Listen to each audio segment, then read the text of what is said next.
The alternative energy consultants tell us that the transition from the petroleum-driven economy and society will not be a smooth one, on the whole. The amount of new technologies and infrastructures that need to be developed and built is staggering, even as Germany achieves powering 10% of the entire nation through the use of wind turbines and solar arrays, even as corporation after corporation is springing up, helped by various governments' tax breaks and rebate incentives, to drive forward the alternative energy mission. We have lain dormant on alternative energy on the grand scale for so long that we now have to scramble to play catch-up as access to cheap oil lurks ever closer to being a thing of the past. Consultants on alternative energy also tell us that we need multilateral, international efforts in concert with one another in the direction of getting away from the heavy, almost total dependence on fossil fuels. They are poised to become too expensive.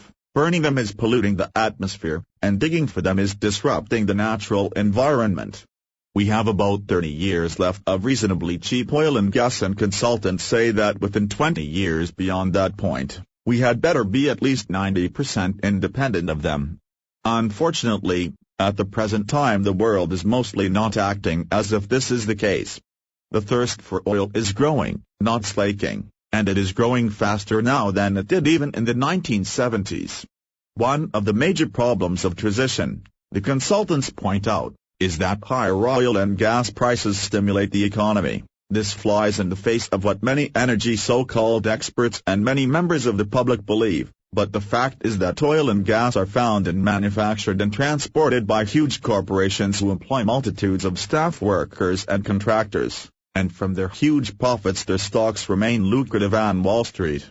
Alternative, or green energy, has to become more marketplace-friendly, more profitable to investors and would-be employers. Wall Street does not like change, so there is resistance to this much-needed economic transition. It is because of this that many consultants are saying that we need an international, government-backed initiative put into place. We are told that we cannot expect the new economy to spring forth overnight, all clean and polished and perfected, from the black ashes of the fossil fuel economy phoenix. It is most imperative that the wealthy, big production nations such as the US, Japan, Western Europe, and others be the ones to spearhead the effort to get off of the fossil fuel dependence. Smaller, poorer nations are very simply never going to achieve the level of energy production through coal and oil that these nations have, for by the time they would be ready to, the cheap access to the fossil fuels will be gone, and they will never be able to sustain their newly risen civilizations at that time as we have been able to do. The time for transition from black to green is now.